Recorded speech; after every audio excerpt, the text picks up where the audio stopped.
새해 복 많이 받으시기 바랍니다.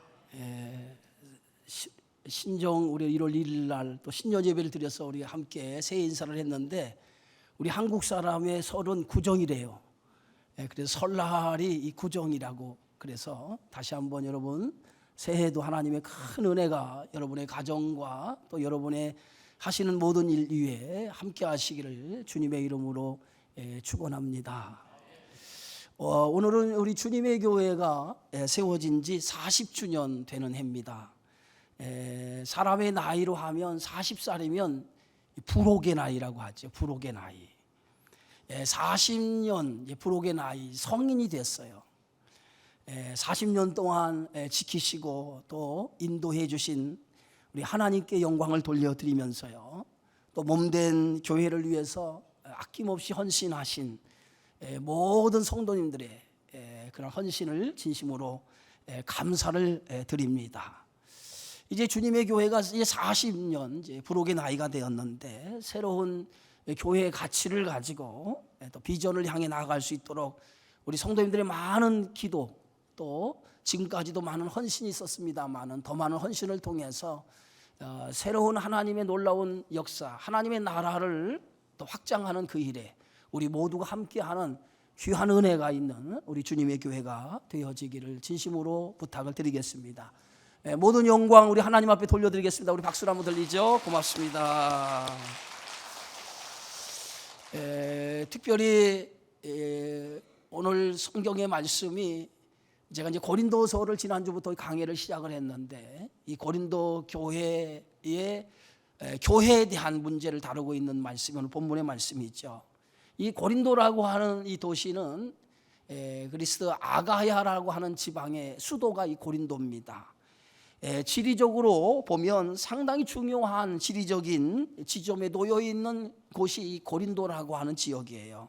특별히 이 고린도라고 하는 지역은 항구 도시입니다. 이 항구 도시의 특성이 뭐냐면 많은 사람들이 드나드는 곳이에요. 그래서 이곳에서는 그 육상 및 해상의 무역로가 집중되었고요, 상업적으로 유리한 위치를 가지고 있기 때문에 경제적으로 많은 부를 축적한 그러한 도시가 고린도 도시입니다.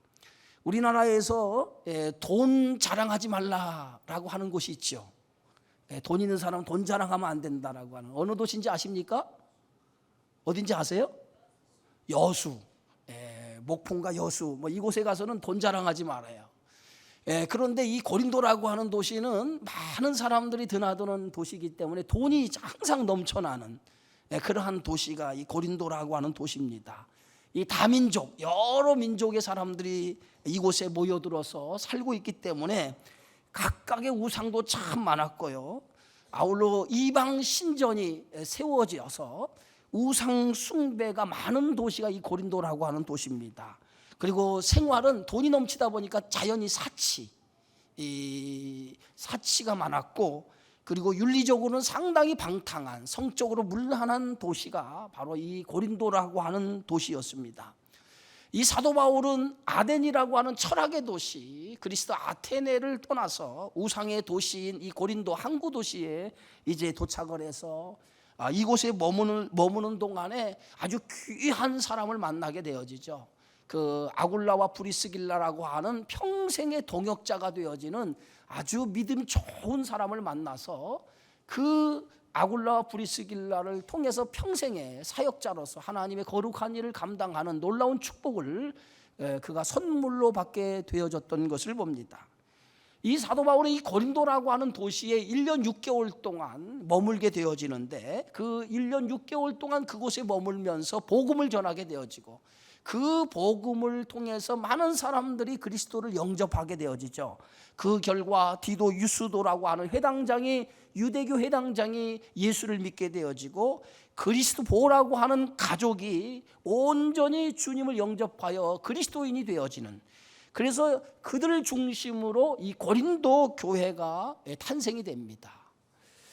바울은 이제 1년 6개월이라고 하는 고린도 사역을 마치고 예배소라고 하는 지역으로 이제 떠나게 되어지는데, 이 예배소에 3년 동안 머물게 되어지는데, 예배소에 머물며 있으면서 자신이 세웠던 이 고린도 교회에 대한 소식을 글로에라고 하는 사람의 집편으로 소식을 전해 듣게 되어져요. 그 소식을 듣는데 이 고린도 교회가 심각한 많은 문제에 휩싸이고 있다라고 하는 그 소식을 듣고 붓을 들어서 편지를 쓰기 시작하죠. 그것이 바로 고린도 전후서입니다. 오늘 고린도전서 1장 11절에 보면 내 형제들아 글로에의 지편으로 너희에 대한 말이 내게 들리니 곧 너희 가운데 분쟁이 있다는 것이라 그랬어요. 고린도에서 1년 6개월 머물면서 바울은 생명을 다해서 하나님의 말씀 복음을 전하게 되어져서 그 복음을 통해서 교회가 탄생이 되어지고 많은 성도들이 생기게 되어졌는데 사도 바울이 고린도 교회를 떠나자마자 얼마 있지 않아서 교회 안에 많은 문제가 야기되기 시작했다고 하는 거죠.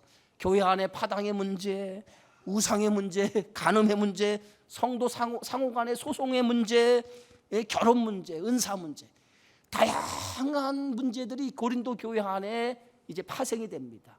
어떻게 보면 이 고린도 교회는 오늘날 교회들이 가지고 있는 문제는 다 가지고 있는 교회라고 볼 수 있어요. 그래서 이 고린도 교회의 문제를 통해서 오늘날 교회가 이 문제 앞에 섰을 때 어떻게 그 문제를 해결해 나갈 수 있는가라고 하는 해답을 주는 그러한 말씀이 이 고린도서라고 볼 수 있어요.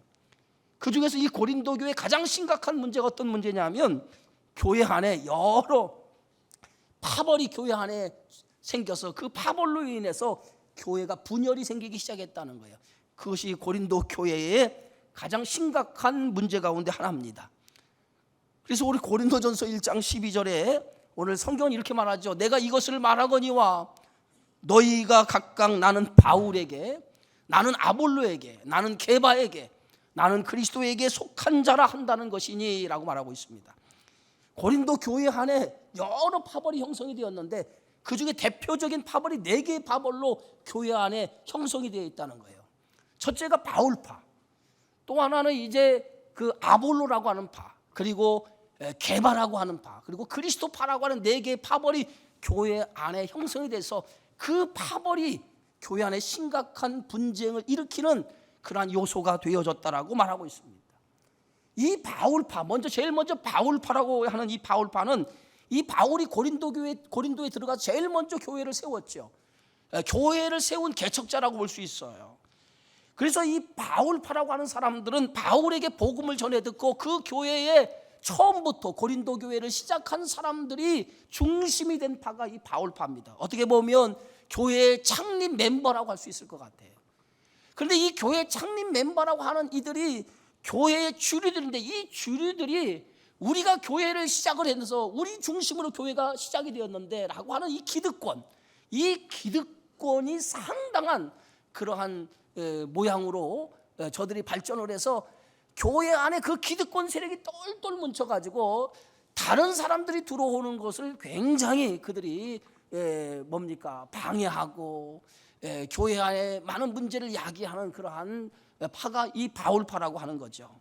특별히 이 바울에게는 사도권의 문제가 있었는데 그 사도권의 문제를 방어하는 그러한 그것을 위해서도 이 바울을 중심으로 한 이들이 뭉치게 되었고, 이들이 이제 개척의 멤버다 보니까 상당한 교회 안에 영향력을 발휘했고, 그래서 그 기득권을 놓지 않으려고 했던 것 때문에 교회 안에 여러 문제가 생겨졌던 것을 보게 되어지죠.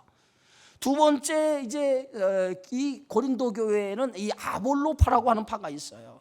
이 아볼로라고 하는 사람은 알렉산드리아 출신인데 유대인으로 이 학문이 굉장히 많았던 사람이에요. 그러니까 많이 배운 사람이죠.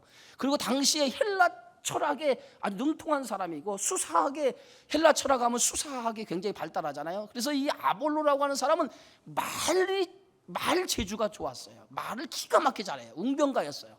그래서 사람들에게 이 아볼로가 한번 말을 하면 아주 유식하고 논리적연하게 말을 하기 때문에 사람들이 그 말에 쫙 빠져가지고 이야, 대단한 사람이다, 그의 학식에 놀라고 그의 웅변에 놀라는 거예요. 그래서 지적인 사람, 상당히 지적인 것을 추구하는 사람들은 아볼로의 설교를 들어보면 그 지적에 빠지게 되어지는 거예요. 그래서 상당한 사람들이 아볼로를 좋아를 했어요. 오늘날 하면 지식적인 사람들이 좋아하는 스타일이 이 아볼로라고 하는 사람, 이라고 우리가 볼 수 있어요. 그래서 이 상당히 지식적인 사람들이 주축이 돼서 우리는 아볼로 중심이다라고 모인 파들이 바로 아볼로파라고 교회 안에 형성이 되어졌다라고 하는 거죠. 세 번째 형성된 파가 뭐냐면 게바파예요. 이 게바라고 하는 게바는 우리가 잘 아는 것처럼 베드로가 그의 본명이죠. 그래서 예수님의 수제자 하면 이 베드로 우리가 생각하지 않습니까? 그래서 게바파라고 얘기했던 이 게바파라고 중심으로 모였던 사람들은 유대계 그리스도인들이 주축이 되어진 사람이에요. 이 베드로는 예수님으로부터 3년 동안 말씀을 배우고 예수님의 사역에 동참했던 그런 예수님의 수제자 가운데 수제자 아닙니까?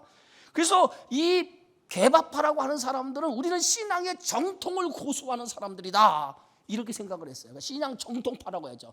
그래서 항상 우리는 신앙의 정통을 고수하는 사람들, 그래서 교회 안에 신앙의 정통을 고수하는 사람들의 중심으로 모인 파들이 바로 이 베드로, 게바파라고 하는 거죠. 또 하나는 이 그리스도파예요. 여러 파벌이 생기니까 교회 안에 바울파가 생기고 아볼로파가 생기고 게바파가 생기다 보니까 이쪽 저쪽도 다 싫은 사람이 있어요. 우리는 뭐 바울파, 게바파, 아볼로파 이것도 다 싫다. 우리는 순수하게 우리의 믿음의 생활을 해나가면 되지 무슨 어디에 속한 파가 뭐가 중요하냐라고 생각하면 아무 데도 속하지 않은 사람들이 있었어요. 그 사람들이 누구냐? 우리는 오직 그리스도파다, 이렇게 생각하는 사람이에요. 근데 이것도 나중에 하나의 파벌이 된 거예요. 그래서 이 고린도 교회 안에는 이렇게 각각의 파벌로 교회가 나누어진 거예요. 그래서 파벌로 나누어져서 교회가 하나님의 나라의 확장의 가치를 가지고 교회가 어떤 방향성을 가지고 나가야 되는데 파벌끼리 자꾸 싸우다 보니까 교회가 가져야 될 가치와 방향성을 잃어버린 거예요. 그래서 교회가 심각한 이 파벌로 인해서 교회에 위기가 생긴 것이 고린도 교회의 모습이었다라고 하는 거예요. 그래서 고린도 교회 안에 이렇게 4개의 분파로 교회가 나누어져서 서로 반목하고 갈등하다 보니까 교회가 정말 교회로서 사명을 감당하지 못하는 일들이 일어나게 되어지니까 교회가 이렇게 싸우고 반목하게 되다 보니 제일 좋아하는 게 누굽니까? 제일 좋아하는 것은 사단이죠. 사단. 사단은 교회를 무너뜨리려고 하는 세력인데 교회를 무너뜨리는 것 중에서 가장 좋은 방법은 뭐냐? 교회 안에 서로 싸우는 거예요. 분쟁, 다투고 싸우는 것만큼 사단이 제일 좋아하는 게 없어요. 분쟁이 일어나면 교회는 무너지게 되어 있어요. 서로 각각의 자기 소리를 막 내기 시작하면 교회는요, 교회가 방향성을 잃어버리고 결국은 교회는 무너지게 되어져 있어요.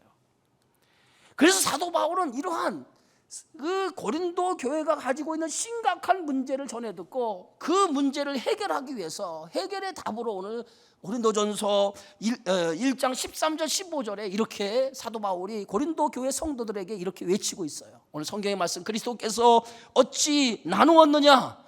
바울이 너희를 위하여 십자가에 못 박혔으며 바울의 이름으로 너희가 세례를 받았느냐? 나는 그리스도와 가이오 외에는 너희 중에 아무에게도 내가 세례를 베풀지 아니한 것을 감사하노니 이는 아무도 나의 이름으로 세례를 받았다 말하지 못하게 하려 함이라. 교회는 그리스도의 몸이라고 하는 거예요.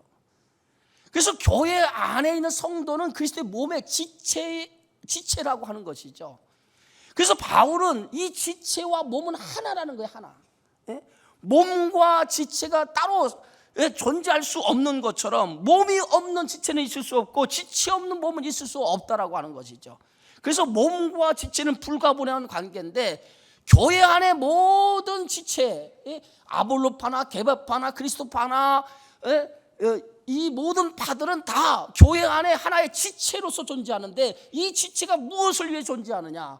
몸된 교회를 위해서 존재하는 것이 바로 지체의 사명이라고 오늘 바울은 말하고 있습니다. 그래서 교회 안에서는 바울파, 아볼로파, 게바파, 그리스도파라고 나누어지지만은 그러나 그들은 모두가 중요한 것은 각각의 지체라고 하는 것이고 지체이기 때문에 지체에 맡은 역할이 다를 뿐이지 모두가 다 서로의 몸을 위해서 필요한 존재라고 하는 사실이에요. 그러니까 서로가 싸울 필요가 없다는 거예요. 너희들은 각각 지체로서의 역할을 감당하는 거지 서로가 우리는 바울파, 게바파에서 서로가 우리가 옳다라고 주장할 수 없다는 거예요. 여러분, 코가 없으면 숨은 어디로 쉽니까? 입이 없으면 음식을 어떻게 먹어요? 손이 없으면 물건을 어떻게 듭니까?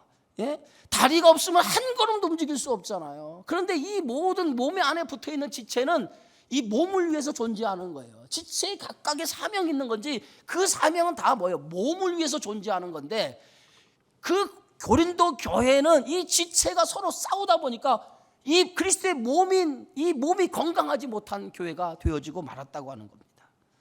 그래서 사도 바울은 이렇게 말하죠. 그리스도께서 어찌 나누었느냐? 예?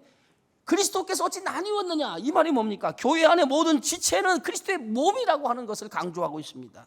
그래서 바울은 오늘 교회의 출발점이 어디에 있느냐? 교회가 출발한 그 출발점은 바로 십자가라고 말하고 있습니다.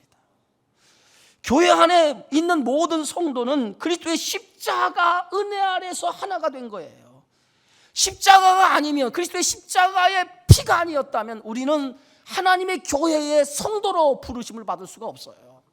그래서 교회의 가치는 항상 어디에 있느냐? 교회의 가치는 십자가 은혜 위에 서 있는 교회가 되어져야 될 줄 믿습니다. 그래서 십자가 은혜로 우리가 하나님의 자녀가 되었고 그리스도인이 되었어요. 그래서 교회의 가치가 여기 있는 거예요. 예? 십자가 피로 세워진 곳이 교회고 하나님의 은혜로 부르심을 받은 사람들이 성도인 겁니다. 그래서 교회 안에서는요 자랑할 것이 없어요. 교회 안에서는. 예? 교회 안에 와서 여러분 세상적인 것을 자랑하는 사람이 있다면 그 사람은 십자가 은혜를 모르는 사람이에요. 교회 아무리 사회에서 어떤 성공적인 어떤 위치에 있는 사람도 교회 와서 자랑할 것이 하나도 없어요. 세상에 아무리 많이 배웠거나 배우지 못했거나 많이 가졌거나 못 가졌거나 세상에서 어떤 권력을 가진 사람이거나 교회 안에서는 아무 소용이 없습니다. 교회 안에서는 배운 자나 못 가지나 많이 가진 자나 못 가진 자나 교회 안에서는 모두가 다 십자가 아래 하나님의 은혜 아래서 부르심을 받은 성도라고 하는 사실을 여러분 믿으시기 바랍니다. 그래서 교회 안에서는 세상에 것 자랑하면 안 돼요. 교회 안에 들어올 때는 여러분 세상에 있는 모든 명패 다 띄고 들어와야 돼요. 계급장 다 띄고 교회 안에 들어와서 하나님의 부름을 받은 성도로서 교회에 들어와야지 세상에서 나는 어떤 사람인데 하고 교회에서 나 좀 알아줘. 이것은 여러분들 성도의 자격이 없는 사람이에요. 교회 안에서 세상적인 걸 자랑하면 안 돼요. 이 고린도 교회가 바로 그러한 거예요. 세상적인 그런 것 때문에 교회가 나눠진 거거든요. 그래서 교회의 가치가 어디 있냐? 교회는 죄인들이 모인 곳이 교회예요. 죄인들이 모였는데 하나님 은혜 받은 죄인들이 모인 곳이 교회가 되어지는 줄 믿습니다. 그래서 교회에서 자랑할 것은 오직 한 가지만 자랑해야 돼요. 세상적인 걸 자랑하는 게 아니라 교회 와서는 하나님의 은혜로 내가 하나님의 교회의 성도가 되었다라고 하는 것을 자랑해야 될 줄 믿습니다. 그래서 교회 안에서는 다른 거 자랑. 가끔 보면 성도들이 세상에 내가 세상에 가진 거 이런 거 자랑하는 사람. 여러분 그런 거 자랑하지 마세요. 교회 안에서 자랑할 건 딱 하나예요. 나는 하나님의 은혜로 하나님의 자녀 성도가 되었다라고 하는 거. 이거 하나만 자랑하시기를 주의 이름으로 축원합니다. 그래서 사도 바울은요 자신에게 자랑할 것이 굉장히 많았다고 그랬어요. 나는 히브리인 중에 히브리인이요 바리새인 중에 바리새인이요 가말리아 학문에서 공부한 사람이었고 로마의 시민권을 가진 자였다는 거예요. 그 당시에 이 바울이 자랑할 걸 하면 오늘날 상류층 가운데 한 1% 안에 속한 사람이었어요. 그런데 사도 바울은 그것을 이렇게 얘기하죠. 나는 그 모든 것을 배설물처럼 여기고 분토와 같이 버린다라고 얘기했어요. 그래서 오직 내가 자랑할 것이 있다면 그리스도 예수 십자가 외에 결코 자랑할 것이 없노라. 바울은 오직 십자가만을 자랑한다고 얘기했어요. 여러분 고린도 교회의 잘못은 뭐냐? 주님의 십자가 중심, 은혜 중심으로 모이지 않냐고 사람 중심으로 모이는 교회가 되어졌다는. 사람 중심. 교회가 은혜 중심으로 모여야 되는데 사람 중심으로 모일 때 교회가 문제가 생기는 거예요. 교회는 항상 은혜 중심으로 모여야 돼요. 그래서 여러분들이 모임이 있을 때마다 그 모임에는 하나님의 은혜를 서로 나누고 은혜를 통해 서로 교감하고 해야 되는데 은혜가 아니라 자꾸 세상적인 거 자랑하고 세상적인 거 얘기하면 교회는 더 이상 미래의 방향성을 잃어버린 교회가 될 수밖에 없다는 거예요. 사람이 중심이 되는 교회는요 참된 교회가 될 수 없어요. 목사가 중심이 되는 교회도요 참된 교회가 될 수 없어요. 어떤 교회들 보면 목사가 대단한 사람처럼 이렇게 섬기는데 여러분 목사 대단하지 않아요. 목사도 하나의 섬기는 자고 성도도 하나의 섬기는 자지 목사가 주인이 되는 교회가 돼서는 안 되고 성도가 주인 되는 교회가 돼서는 안 돼요. 교회의 주인은 그리스도, 오직 하나님만이 교회의 주인이 되어지는 줄 믿습니다. 그래서 교회의 가치는 항상 사람이 돼서는 안 돼요. 교회의 가치는 십자가 은혜를 붙들고 이것이 교회의 가치가 되고 이것이 교회의 방향성이 돼야 될 줄 믿습니다. 그래서 교회는 항상 십자가 위에 서 있어야 돼요. 십자가 은혜 위에 서야지. 사람 위에 교회가 서 있는 교회가 된다면 그 교회는 문제가 있는 교회예요. 그래서 항상 교회가 십자가 은혜가 있는 교회냐 아니면 사람이 중심이 되는 교회냐. 여러분, 사람의 중심이 되는 교회가 아니라 십자가 은혜 위에 서 있는 하나님의 교회가 되어져야 그 교회가 참된 교회고 언제나 그리스도의 몸인 교회로서의 하나님의 원하시는 교회가 되어지는 줄 믿으시기를 축원합니다. 그래서 사도 바울이 3년이라고 하는 긴 시간 동안 예배소라고 하는 지역에 사역을 하게 되어지죠. 그래서 3년의 사역을 마치고 예배소를 떠나면서 이 밀레도라고 하는 곳에서 예배소에 가장 열심히 수고하고 애썼던 그 예배소 교회 장로님들을 초청을 해요.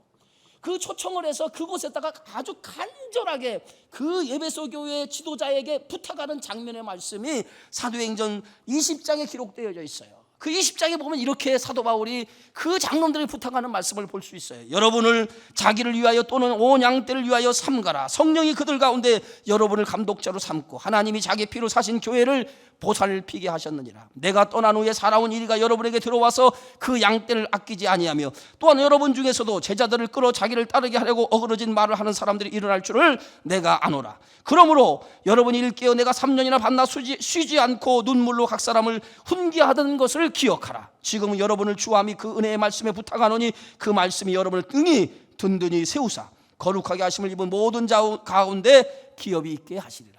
3년 동안 눈물로 수고해서 세운 이 교회 떠난다는 거야. 자기가 떠나고 난 다음에 살아온 이리 때가 들어와서 교회를 어지럽히게 할 때가 있다는 거예요. 그때에 여러분들을 감독자로 지도자로 세웠다는 거예요.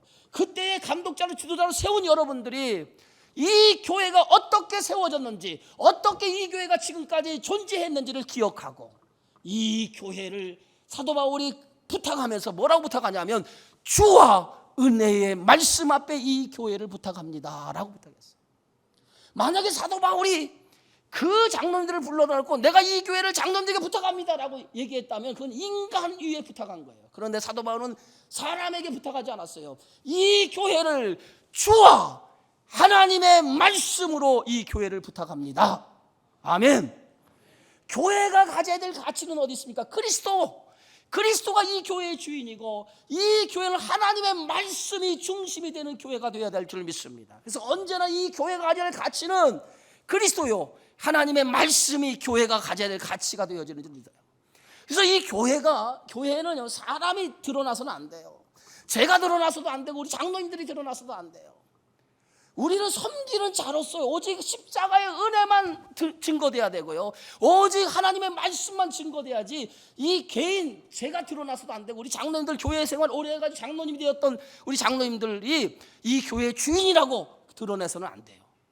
어떻게 보면 교회 목회자의 존재가 미미한 교회, 장로님의 존재가 미미한 교회, 온 성도가 하나가 돼서 성도들이 오히려 교회를 이끌어가는 교회가 건강한 교회인 거예요. 믿으시면 아멘 하세요. 그래서 교회는요, 어떤 사람의 영향력이 크면 클수록 그 교회는 망가지기 쉬운 거예요. 교회는 사람의 영향력이 크면 안 돼요. 목사의 영향력도 크면 안 돼요. 장로님의 영향력도 크면 안 돼요. 교회는 오직 하나님의 말씀이 바로 쓰는 교회, 십자가 은혜만이 존재하는 교회가 되어져야 될 줄 믿습니다. 그래서 우리 장로님들도 교회 안에서는요, 장로님들 권위 다 내려놔야 돼요. 다 내려놔야 돼요. 오히려 우리 장로님들은요, 그냥 누가 막 싫은 소리 막 하면은 오히려 더 낮아지는 자세로 막 섬겨줘야 돼요. 싫은 소리, 내가 누군데, 이런 순간 우리 교회는 망가지기 시작해요. 믿으시면 아멘 하세요. 교회는 이 교회의 가치는 십자가 은혜입니다. 그래서 교회가 움직이는 힘은 은혜 아래서 교회가 움직여야지 세상적인 힘이나 세상적인 방법으로 교회가 움직여서는 교회가 문제가 되는 거예요. 그래서 우리 권사님이나 집사님이나 모든 성도가 십자가의 은혜 아래에서 우리가 하나님의 놀라운 일을 감당해야 될 줄 믿습니다. 그래서 십자가의 은혜가 있어야 돼. 따라합시다. 성도는 십자가에 은혜가 있어야 된다. 은혜가 없으니까 자꾸 자기 소리 하는 거예요. 자꾸 자기 세상 소리 하는 거예요. 은혜가 없으니까 자꾸 세상 소리하고 자기 소리 하다 보니까, 자기 소리 세상 소리 하다 보니까 교회가 문제가 생기는 거예요. 그래서 제일 중요한 것은 말이에요, 우리 장로님들부터 무릎 꿇고 기도하고, 이 주회장부터 무릎 꿇고 기도하고, 우리 권사님들 무릎 꿇고 기도하고. 아멘 좀 해봐요. 여러분들이 기도 없으니까 자꾸 세상적인 소리 나는 거예요. 사람 소리 하는 거예요. 사람 소리. 기도하면 하나님의 은혜가 임하잖아요. 그 은혜를 가지고 주의를 하는 거예요. 은혜 없으니까 자꾸 사람 소리 하더란 말이에요. 사람 소리. 자기 생각 얘기하고 자기 생각 자꾸 얘기한단 말이에요. 기도하면 하나님의 말씀을 받아서 하나님의 은혜 위에 교회를 움직이는 성도가 되어지는 줄 믿습니다. 그래서 교회는요, 십자가의 은혜 안에 서 있어야 되고 하나님 말씀 위에 서 있어야 돼요. 그래서 교회 안에는요, 사조직이 있어서는 안 돼. 세상에는 뭐 영남 사람, 호남 사람, 뭐 인천 경기 지역 사람 하고 여러 사조직이 모여가지고 끼리끼리 모이잖아. 교회는 끼리끼리 모이면 안 돼요.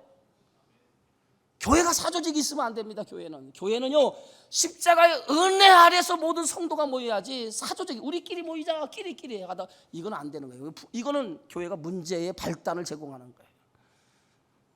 그래서 교회의 머리는 예수님이고, 오직 그리스도의 몸으로 성도들끼리 합력하여 선을 이루는 것, 그게 교회예요.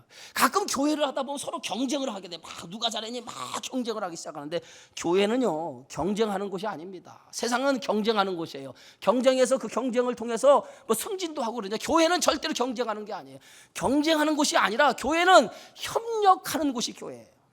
그래서 연약하고 나약한 사람이 있으면 그 사람을 끌어서 손을 잡고 그 사람들을 함께 더불어 주의 일을 하도록 해야지, 연약한 사람 내팽개 추주고 잘한 사람끼리 합시다 하고 잘한 사람이 모여서 교회 일을 한다고 하는 것은 교회의 가치를 모르는 사람이에요. 교회는요, 연약한 사람이 있다면 그 사람을 끌어서 함께 더불어 일하는 곳이 교회예요.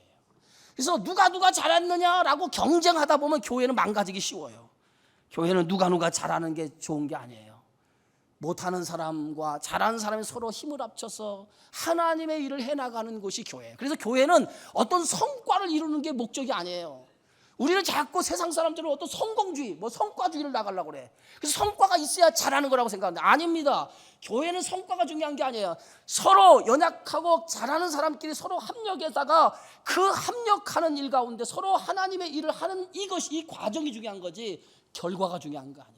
가끔 성도들이 뭘 하다 보면 결과를 나타내야 된다는 거예요. 결과가 없으면 안 된다는 거예요. 여러분, 결과가 중요한 게 아니에요. 결과는 그렇게 큰 의미가 없어요. 과정이 중요한 거예요. 과정. 서로가 하나가 되어서 주의 일을 하는 과정이 중요한 거지, 어떤 결과를 여러분 중요시하게 생각하면 안 돼요. 그래서 하나님의 일은 항상 뭐예요? 서로 하나가 돼서 서로 합력하여 선을 이루어 나가는 것. 그래서 우리 장로님이나 저나 우리 권사님이나 모든 사람들이 약한 사람을 붙들어줘서 그 약한 사람과 함께 주의 일을 해나가도록 만드는 교회가 건강한 교회예요. 그래서 항상 여러분들이, 우리 특별히 직분을 맡은 사람들은 교회 안에 가장 약한 사람이 있으면 그 약한 사람을 붙들어주기를 주의 이름으로 축원합니다. 약한 사람을 내동댕이 치지 말고, 저 사람은 못해 하고 아무것도 못해 하고 하면은 그건 교회가 가져야 될 가치가 아닌 거예요. 바울은 자신의 이름으로 그리스도와 가이오의 세례를 베풀지 아니했다라고 말하죠. 누구에게 세례를 받았느냐가 중요한 게 아니에요. 세례는 어떤 의미입니까? 세례는 그리스도와 연합을 의미하는 게 세례의 참된 정신입니다. 세례를 받는 순간에 주님과 내가 한 몸이 되어지는 거예요. 그래서 로마서 6장 3절 4절에 보면 그 의미가 기록되어 있잖아요. 그러므로 그의 죽으심과 합하여 세례를 받은 우리는 그의 죽으심과 합하여 세례를 받은 줄을 알지 못하느냐. 그러므로 우리가 그의 죽으심과 합하여 세례를 받음으로 그와 함께 장사되었나니, 이는 아버지의 영광으로 말미암아 그리스도를 죽은 자 가운데서 살리신 것 같이 우리로 또한 새 생명 가운데서 행하게 하려 함이라. 세례의 원래 의미는요, 물에 잠기는 거예요. 여러분, 세례, 지금 우리가 받는 세례는 약식 세례를 받잖아요. 진짜 약식 세례가 아니라 진짜 세례를 받는 곳 있죠. 침례라고 하죠. 침례교에서는 목욕탕이라든가 강물에 들어가서 완전히 물에 잠겼다가 꺼내놓죠. 이게 침례라고 하는 세례예요. 그 세례, 침례교에서는 우리가 받는 약식 세례를 받으면 세례라고 인정하지 않아서 침례교로 교회로 옮기면 다시 세례를 받아야 된다고 그래요. 여러분, 세례라고 하는 참된 의미는 여러분 물에 잠겼다 꺼내는 것이 중요한 게 아니에요. 세례의 본래 의미는 뭐냐면 옛사람이 죽고 새 사람이 되어진다라고 하는 게 세례입니다. 물에 잠기는 순간에 옛사람이 죽고 물에서 나오는 순간에 그리스도의 사람으로 거듭나서 새 사람이 되어진다라고 하는 의미가 세례죠. 예? 그래서 오늘 나의 죄가 십자가에서 물에 잠기는 순간에 나의 죄가 죽고 그리스도가 부활하신 것처럼 다시 태어난 번어게인, 다시 태어난 의미를 가지고 있는 것이 세례예요. 그래서 세례는 누구에게 받았느냐가 중요한 게 아니에요. 세례를 받음으로 그리스도와 한 몸으로 연합을 이루었다는 게 중요한 거예요. 여러분 한 가지 물어볼게요. 세례를 안 받으면 구원받지 못합니까? 제가 묻는 거예요, 여러분. 세례를 안 받았다고 구원을 못 받아요? 세례 안 받아도 구원 받아요. 세례는 예수 믿는 사람들의 구원의, 예수 믿는 사람의 표지, 그게 구원의 조건은 아니에요. 구원은 뭡니까? 오직 예수 그리스도를 믿음으로 예수 그리스도를 믿으면 구원받는 줄 믿습니다. 세례 안 받아도 돼요. 세례 안 받아도. 그러나 세례를 받는 의미는 내가 이제 옛사람을 버리고 새 사람이 되어서 새로운 삶으로 그리스도 안에 살겠습니다라고 하는 결단의 의미로 세례 예식을 하는 거지. 예? 세례를 안 받았다고 해서 구원을 받았느냐 안 받았냐, 이건 아무런 문제가 없어요. 중요한 것은 마치 세례가 구원의 표로 생각하면 안 됩니다. 누구에게 세례를 받았느냐가 중요한 것이 아니라 우리 안에 예수님이 나의 죄를 위해서 십자가에 죽으셨습니다, 이것을 믿는 것이 중요한 거지. 그 믿음이 없이 우리가 세례를 받는다고 무슨 의미가 있겠어요? 예수님이 나의 죄를 위해서 십자가에 죽으셨습니다라고 하는 구원의 고백이 중요한 거지. 이 고백이 없이 반날 세례만 받으면 무슨 소용이 있겠어요? 그래서 고린도 교회의 문제는 바로 여기에 있는 겁니다. 누구에게 속하였느냐? 바울에게 속하였느냐? 아볼로에게 속했느냐? 게바에게 속했느냐? 그리스도에게 속했느냐? 중요한 것은 누구에게 속한 것이 중요한 것이 아니에요. 주님과 내가 한 몸을 이루고 있는가가 중요한 거예요. 여러분 신앙생활 제일 중요한 게 뭐냐? 주님과 내가 지금 한 몸을 이루고 있는가? 주님과 내가 연합을 이루고 있는가? 여기가 중요한 거예요. 여러분 예수 안에 있습니까? 여러분 예수 안에 있어요? 주님과 여러분이 한 몸을 이루고 있습니까? 신앙생활 제일 중요한 게 주님과 내가 한 몸을 이루는 거예요. 한 몸을 이루지 못하니까 우리가 교회 안에 문제가 생기는 거예요. 언제나 성도는 주님과 한 몸을 이루어서 그 십자가의 은혜가 내 안에 충만할 때, 그 한 몸을 이룰 때 우리는 그리스도인으로 세상을 살아가게 되어지는 줄 믿으시기를 바랍니다. 그래서 사도 바울이 이렇게 얘기하죠. 형제들아, 내가 우리 주 예수 그리스도의 이름으로 너희를 권하노니 모두가 같은 말을 하고 너희 가운데 분쟁이 없이 같은 마음과 같은 뜻으로 온전히 합하라 그랬어요. 그리스도와 온전히 합하라, 연합을 이루라, 이렇게 말하고 있어요. 여기서 합하라고 하는 말은 의학 용어입니다. 부러진 뼈를 접합시키거나 뼈가 어긋난 것을 맞추라는 거예요. 예? 여러분 팔이 부러졌으면 접합시켜야 될 거 아니에요. 팔이 어긋났으면 제대로 맞춰야 될 거 아니에요. 이게 뭡니까? 제대로 접합시키거나 제대로 맞춰야 원래의 자리로 돌아갈 거 아니에요. 그래서 여기서 합하라라고 하는 얘기는 원래의 자리로 돌아가라, 이 뜻이에요. 원래의 자리로 돌아가라. 예? 교회의 원래 자리가 뭡니까? 교회의 가치는 복음 전하는 거예요. 십자가의 은혜를 전하는 것이 교회가 되어지는 줄 믿습니다. 이 가치를 벗어나는 것은 교회가 아니에요. 오늘날 교회가 얼마나 화려한 건물을 짓느냐, 교회가 의리의리한 건물을 짓는 거예요. 여러분 유럽에 가보세요. 유럽에 가면 교회 어마어마하게 멋있습니다. 우리가 유럽 여행 가면 다 교회만 구경하고 오는데 이야, 입이 벌어져요. 근데 그렇게 화려하게 지었다고 해서 그게 정말 그리스도의 참된 가치가 거기에 있다고 생각하십니까? 한국 교회 한때는요, 교회 건축에 불이 일어가지고 얼마나 더 크게 짓느냐, 얼마나 더 화려하게 짓느냐, 여기에 혈안이 되어 있는데 교회의 참된 가치는 거기에 있지 않아요. 교회는 복음을 전하는 곳이에요. 복음을 전하지 않는 교회는 교회의 사명을 잃어버린 거예요. 우리 주님의 교회가 복음을 전하지 않는다면 이 교회는요, 교회 가치가 없는, 존재 가치가 없는 거예요. 오늘 사도 바울이 오늘 고린도 교회에게 주시는 말씀이 뭡니까? 십자가의 은혜, 그 은혜를 가지고 뭐냐? 복음을 전하는 교회가 돼야 된다는 거예요. 그런데 지금 서로 교회가 나누어지고 싸우다 보니까 교회의 방향성을 잃어버리고 복음 전하는 것을 뒷전하고 교회끼리 서로 치고받고 막 교인들끼리 싸우는 거예요. 그러니까 교회가 어떻게 됐어요? 교회가 난장판이 되니까 복음 전하는 것이 막혀버리고 세상 사람들이 뭐라고 합니까? 아유, 교회 매일 지들끼리 싸우기나 하고 말이에요. 그러니까 교회에 나오고 싶은 마음이 있겠습니까? 오늘날 교인들이 세상 사람들이 교회에 안 나오잖아요. 오히려 세상 사람들이 교회를 염려해요. 아유, 교회 다니는 사람들 뭐 하는지 모르겠어 말이야. 여기에서 교회 안 다니다가 나오는 사람들 오늘 얘기 들어보면 아유, 교회 맞아, 교회가 다 이래. 여러분, 그런 교회가 돼서는 안 돼요. 교회가 세상에 소망을 줘요. 제가 교회 리서치 조사를 했는데 세상 사람들이 교회에 요구하는 것 중에서 가장 많이 프로테지가 나온 게 뭔지 아십니까? 교회가 이 세상에 뭔가 교회가 세상에 어떤 걸 주기를 원하느냐고 리서치를 조사하니까 가장 중요한 것이 이 한국 사회의 교회의 화합을 이루는 데 교회가 맨 앞장섰으면 좋겠다고 하는 것이 프로테지가 50% 이상 나왔어요. 그런데 지금 현재 교회가 한국 사회에 영향력을 얼마나 미치고 있느냐라고 프로테지를 조사하니까 3%. 많은 세상 사람들이 이 교회가 세상에 영향을 미치기 원한다는 것이 50% 이상이 나왔는데 실제 교회가 세상에 영향력을 몇 프로나 미치고 있습니까? 라고 조사했더니 3%밖에 안 나왔다는 거예요. 그러면 교회가 뭐예요? 교회가 교회 구실을 못하는 거예요. 그러니까 교회가 오늘날 세대 간, 계층 간, 이념 간 갈등에 교회가 뭐예요? 앞장서 가지고 계속 편가르게 하는 거예요. 교회가. 여러분, 교회는 그런 것 아니에요. 교회는 편가르면 안 돼요. 이념 간, 계층 간, 세대 간 이념 편가르면 안 돼요. 교회는 화합하는 곳이 교회예요. 믿으시면 아멘 하세요. 교회는요, 와가지고 이념 진보니 보수니 교회 와서 그거 얘기하면 안 돼요. 교회는요, 오직 하나님의 말씀에 가치가 가지고 여기에서 바로 십자가 복음만 전해야 되지. 교회가 이념으로 나누어지면 교회는요, 참된 교회의 가치를 잃어버려요. 그래서 교회가 분쟁하면요, 세상에 희망이 없는 거예요. 그래서 사도 바울은 교회의 사명이 뭐냐? 교회의 사명은 복음을 전하는 것이다. 십자가의 복음을 전하는 하나님의 은혜에 이 땅에 구원받지 못한 수많은 영혼들을 구원하는 것, 그래서 하나님의 나라를 확장하고 이 땅에 평화를 가지고 온 세상 사람들이 하나님의 나라를 통해서 행복을 가져다 주는 곳, 그게 교회가 가져야 될 가치요 방향성이라고 우리에게 가르쳐 주어진 줄 믿습니다. 사랑하는 성도 여러분, 교회는 그리스도의 몸입니다. 우리는 그 몸을 구성하고 있는 지체예요. 지체된 사명이 뭡니까? 몸을 영화롭게 하는 거예요. 몸을 영화롭게 하는 일에 우리가 하나가 돼야 돼요.